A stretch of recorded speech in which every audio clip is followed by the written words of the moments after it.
Bonjour toutes et tous. Nous voici réunis pour un petit temps de partage dans la divine volonté et nous allons continuer à partager le livre Gethsémani que le Père Dominique Dutène a fait pour vraiment commencer à connaître Dieu, connaître Jésus et vraiment en profondeur pour bien savoir qui nous sommes, qui il est et que faisons-nous ensemble.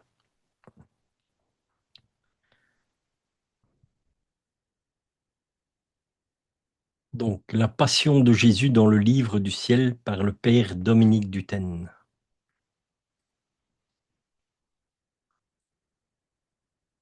Les puissances de l'âme.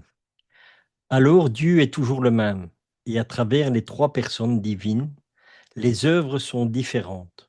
Quand Jésus dit à Louisa, nous voulons te donner la forme de notre image, entre parenthèses trinitaire, cela veut dire qu'il veut trouver en elle les trois personnes divines, le Père, le Fils et l'Esprit Saint. Tu dois rendre et faire présente la Trinité en toi. Mais comment? À travers les trois puissances de l'âme qui sont la volonté, l'intelligence et la mémoire. La volonté. La volonté humaine ressemble à la volonté divine. Je peux demander à la volonté divine de s'unir à ma volonté humaine et à ce moment se reflète la puissance du Père. Le Père est la source.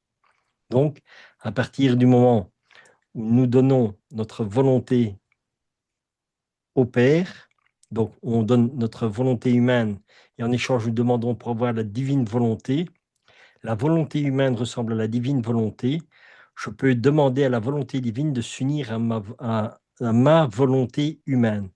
Et à ce moment se reflète la puissance du Père. Le Père est la source. Donc voilà pourquoi quand nous avons donné notre volonté, que nous avons reçu la divine volonté, c'est le Père agissant en nous. Bien sûr, c'est toujours la Trinité, puisque ce sont toujours les trois personnes agissantes. De tout ce qui se fait, c'est lui qui œuvre et travaille, alors que la volonté humaine va mettre en action la divine volonté. C'est normal puisque nous le demandons. Donc c'est pour ça que c'est notre volonté à nous qui va mettre la divine volonté en action. L'intelligence. Dans notre intelligence devrait briller et resplendir l'intelligence divine du Fils. Donc, voilà. En fait, notre intelligence, si nous prenons une intelligence humaine, nous pouvons être très intelligents, nous pouvons être à l'école le premier, nous pouvons être bons dans toutes les manières, dans toutes les matières ou dans différentes matières. Mais ça, c'est la part de notre humanité. Mais si vraiment nous sommes éclairés par l'Esprit Saint, pour avoir l'intelligence de l'Esprit Saint, quand on demande au Seigneur de venir nous éclairer, nous ne réfléchissons plus en premier lieu avec notre esprit, mais avec notre cœur, parce que nous faisons vivre Jésus. Jésus vit en nos cœurs. Et quand ce sont nos cœurs qui vont commencer à vivre, c'est l'Esprit Saint, c'est Jésus, lui va illuminer notre intelligence humaine, va commencer à illuminer notre cerveau. Et là, nous sommes dirigés par Jésus, parce que c'est l'intelligence de Jésus que nous recevons, c'est l'Esprit Saint. Et l'Esprit Saint, bien sûr, vient de la Trinité. Donc ça, c'est vraiment aussi quelque chose de très important à comprendre, c'est faire cette différence entre l'intelligence humaine, où nous pouvons être de très bons narrateurs, de faire plein de bonnes choses, c'est un grand médecin, un grand avocat, un grand juge, voilà. Mais tout ça, c'est humain.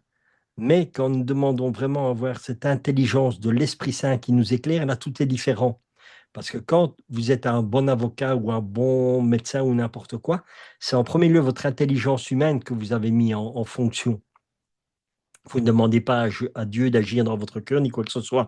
Donc voilà, ça c'est la part humaine. Mais quand nous voulons avoir vraiment l'intelligence suprême qu'on pourrait dire être vraiment savoir quelle est la véritable chose à avoir, quelle est la véritable intelligence, là nous devons demander au Seigneur d'illuminer notre cœur par l'Esprit Saint. L'Esprit Saint va nous illuminer et va illuminer notre esprit. parce que ça part du cœur. C'est le cœur qui va faire que, que le cerveau humain va avoir une intelligence qu'on ne peut comprendre humainement, quoi. Dans notre mémoire devrait être présent l'amour. Donc là, nous sommes sur la mémoire. Dans notre mémoire devrait être présent l'amour, qui est l'Esprit Saint. Donc voilà, c'est ça que je vous partageais juste ici avant. Dans notre mémoire devrait être présent l'amour qui est l'Esprit Saint. Pourquoi? Parce que quand nous lisons les évangiles, quand nous écoutons les saintes messes, les homélies et tout ça, nous faisons mémoire de ce que Jésus enseignait, ce que Jésus a fait durant toute sa vie. Donc, tout ça, nous le savons et tout ça est en nous, en fait. Et c'est pour ça que nous devons avoir à la mémoire, nous devons avoir la mémoire de quoi? La mémoire de l'amour que Dieu a pour chacun d'entre nous. La Trinité dans l'homme, la divine volonté veut manifester dans l'homme la Trinité. Et c'est ce que nous dit le catéchisme. Il mentionne plus haut une parfaite unité. Et cela ne peut pas se refléter seulement à l'image comme un miroir. La Trinité pourrait se refléter en nous.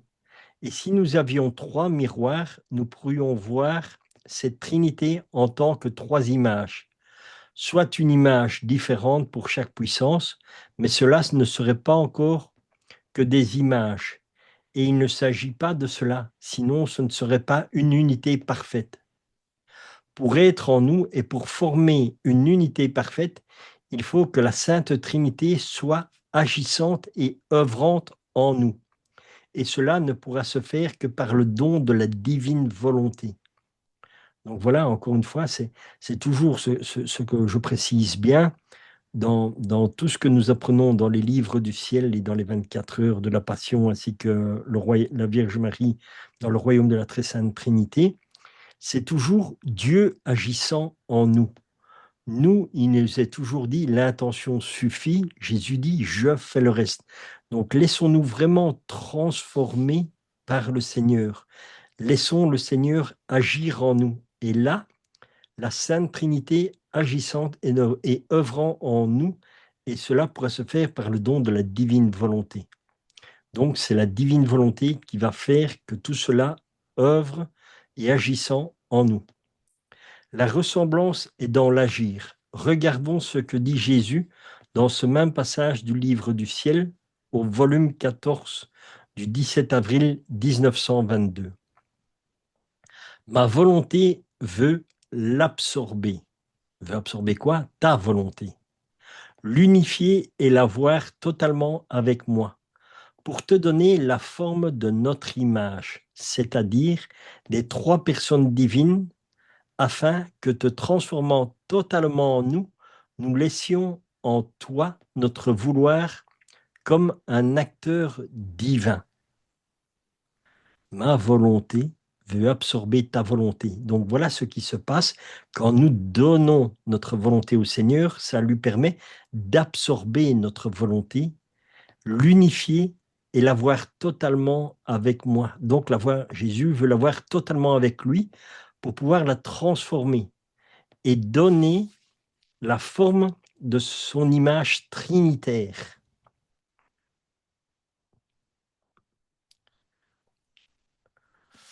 Vous feriez des œuvres que je fais. Jean 14, 12. Le vouloir de Dieu, c'est son acte unique. Vous savez que Dieu est un acte unique qui renferme tous les actes de la divinité. On laissera en toi notre vouloir comme acteur divin. Mais qu'est-ce qu'un acteur? C'est celui qui fait, qui agit. Si le divin vouloir est l'acteur divin, c'est donc lui qui va agir à travers la créature, à travers l'homme. Alors oui, l'homme sera la parfaite image et ressemblance de Dieu, un petit Dieu, dira Jésus dans le volume 12, le 24 février 1919. C'est cela, l'homme, c'est ce que nous sommes. Vous vous l'imaginiez? Ce que nous venons de décrire, c'est ce que Dieu voulait que nous soyons. Mais combien sommes-nous encore éloignés de cette réalité? Nous en sommes si loin. Cela fait peur. Jésus dit, nous voulons laisser en toi notre vouloir comme un acteur divin qui nous ressemble dans nos œuvres, c'est-à-dire qu'il agit pareillement, de la même manière que lui agit, et il nous donne la correspondance de ce que nous sommes.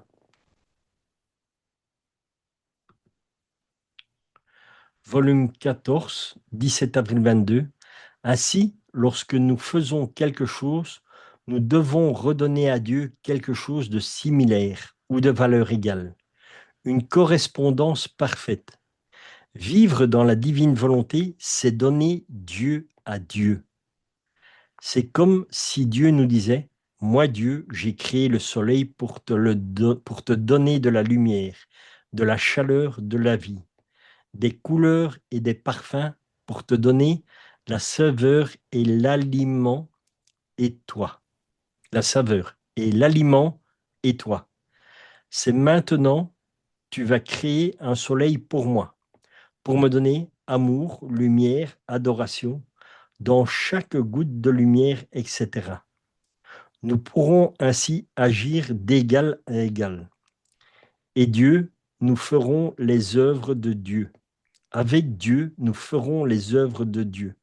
Dans ce même passage, au volume 14, le 17 avril 1922, Jésus dit, ainsi nos images sortiront de nous et notre volonté agissant en toi en fera autant.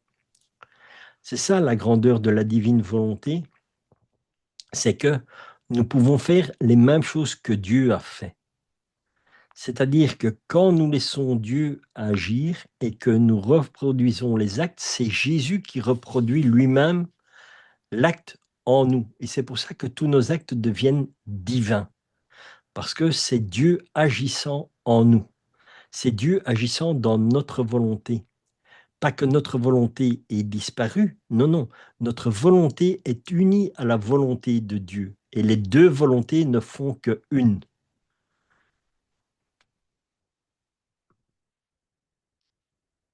Dans le volume 14 au 23 avril 1922, ainsi, lorsque nous faisons quelque chose, nous devons redonner à Dieu quelque chose de similaire.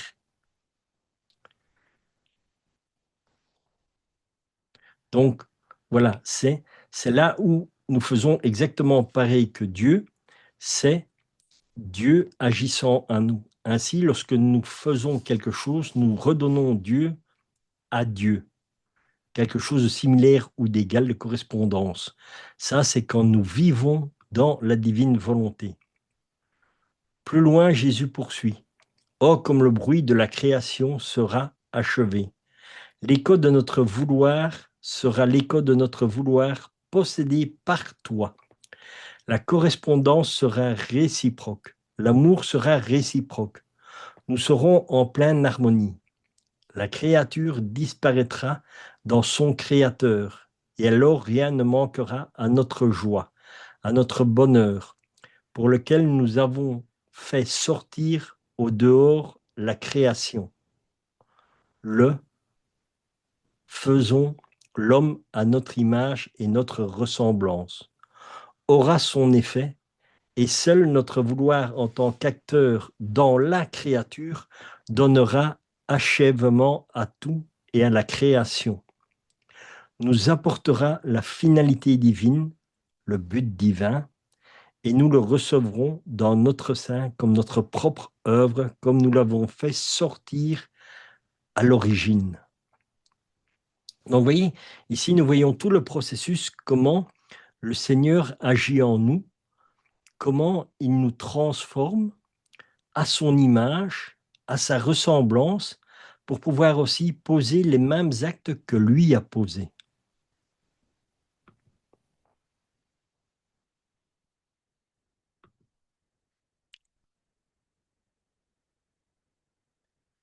Fille de ma volonté, cette lumière dans laquelle tu es immergée n'est rien d'autre que notre volonté. Elle veut consumer ta volonté pour te donner notre forme, celle des trois personnes divines. Notre volonté désire te transformer entièrement en nous-mêmes.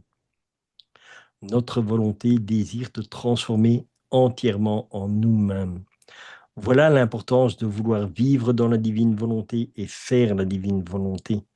C'est de nous laisser transformer pour que nous puissions retrouver cet état originel que le Seigneur veut nous donner avant la chute. Comme Adam était parfaitement en Dieu et Dieu parfaitement en Adam, voilà ce que le Seigneur veut nous donner. Elle veut habiter en toi pour que tu puisses reproduire ce que nous accomplissons. Elle veut habiter en toi pour que tu puisses reproduire ce que nous accomplissons. Oh, comme le dessein de la création serait alors complet. Tu seras l'écho de notre volonté. Il y aura correspondance réciproque, amour réciproque. Nous serons en complète harmonie. La créature sera fusionnée avec son Créateur. Rien ne manquera à notre joie et à notre bonheur relativement à ce que nous avions anticipé au moment de la création. Le faisons, entre parenthèses, l'homme à notre image et à notre ressemblance, prendra tout son sens et trouvera pleinement l'accomplissement. Donc, c'est ça que la divine volonté nous apporte, c'est d'être parfaitement en Dieu et Dieu parfaitement à nous, et nous, que nous soyons parfaitement à l'image de Dieu. Tout cela, bien sûr, nous ne l'avons qu'en vivant dans la divine volonté. Si nous vivons dans notre volonté à nous, que nous laissons notre volonté agir et tout, ben nous ne serons pas à l'image de Dieu. Nous ne correspondrons pas à ce que Dieu a voulu pour nous. Puisqu'il n'y a que lui qui puisse nous redonner cette image de perfection. Puisqu'en Dieu, tout est parfait. En dehors de Dieu, rien ne va. Étant le seul acteur dans la création, notre volonté mènera tout à son accomplissement. La création atteindra son apogée et nous la recouvrirons en notre sein, comme notre œuvre, telle que prévue à l'origine. Si tu ne veux pas être sans moi, cela est dû à l'écho de mon amour qui résonne en toi, parce que mon amour aussi ne peut être sans toi. Tremblante d'émotion, tu cherches celui qui t'aime à ce point, et moi, me voyant désirer, je me sens obligé de t'envoyer de nouveaux courants d'amour pour que tu me cherches encore davantage. Donc, voilà, c'est ça aussi que le Seigneur fait. Le Seigneur fait que dans la divine volonté, il nous fait sentir son amour. Réellement, nous sentons cette présence de Dieu en nous et autour de nous et partout. Et quand nous avons vraiment ce désir d'être aimé par Dieu, nous allons encore demander au Seigneur qu'il nous donne encore plus d'amour, afin que nous ne puissions faire qu'un et que nous puissions être plus que dans une mer d'amour, la mer de la divine volonté. Quand Jésus parle dans le livre du ciel, c'est souvent la mer de la divine volonté. Quelle est cette mer? C'est une mer d'amour, ce n'est que l'amour. Notre âme est baignée dans l'amour de Dieu continuellement. Et ce sont toujours des vagues et des vagues qui nous remplissent de son amour. Et ces vagues nous remplissent et au final se découlent aussi partout où nous irons, partout où nous parlons, tout ce que nous faisons, sans rien faire d'extraordinaire, cet amour coulera comme un flot, comme une mer qui ne s'arrête jamais et qui déverse des torrents et des torrents d'amour. Dans le volume 14, au 17 avril 1922, Jésus dit en fait que, comme le divin vouloir est dans Louisa, ce qu'il fait en lui-même, il le fait dans la créature, car il la transforme en lui, donnant une parité avec elle. Donc, ce que Jésus fait, il le donne. Il le donne à Louisa, mais il le donne à chacun d'entre nous qui désirons vivre dans la divine volonté, qui désirent connaître la divine volonté. Tout cela fait que Jésus agit en nous. L'amour de Dieu agissant, c'est ça. Et c'est ça que nous devons avoir jour et nuit, c'est l'amour de Dieu agissant en nous. Dans chaque pensée, dans chaque respiration, dans chaque regard, dans chaque écoute, nous devons toujours avoir cet amour de Dieu qui passe en premier lieu. Quand nous regardons quelque chose, regardons-le avec les yeux de Jésus. Pourquoi? Parce que dans les yeux de Jésus, il y a l'amour. Quand nous écoutons quelque chose, écoutons avec les oreilles de Jésus, parce que dans l'écoute de Jésus, c'est toujours l'amour qui résonne. Ce que Dieu fait, la créature le fait, et vice-versa. Louisa multiplie, grâce à sa vie et à ses actes, avec les connaissances des âmes qui, vivant dans le divin vouloir, seront aussi transformées grâce à la fidélité de Louisa. Tout comme leurs images sortent d'eux, entre parenthèses la Trinité, divin vouloir agissant en Louisa, fera naître de nouvelles créatures qui vivront dans cette vie divine. Donc là, bien sûr, c'est de nous que le Seigneur parle, de toutes ces personnes qui désirent connaître de la divine volonté, qui désirent vivre dans la divine volonté, et qui désirent faire la divine volonté. Voilà, nous arrivons à la fin de notre deuxième vidéo. Ici donc, vous avez la présentation du livre de Gethsemane, du père Dominique Dutène. Je vous ai mis dans le lien de la première vidéo, je vous ai mis le lien du site où vous pouvez trouver le livre si ça vous intéresse. Donc voilà, comme ça, vous avez toutes les informations. Euh, Rendons grâce à Dieu dans la divine volonté pour tout ce qu'il fait à chaque instant dans notre vie. Et je vous dis à bientôt pour un autre temps de partage dans la divine volonté.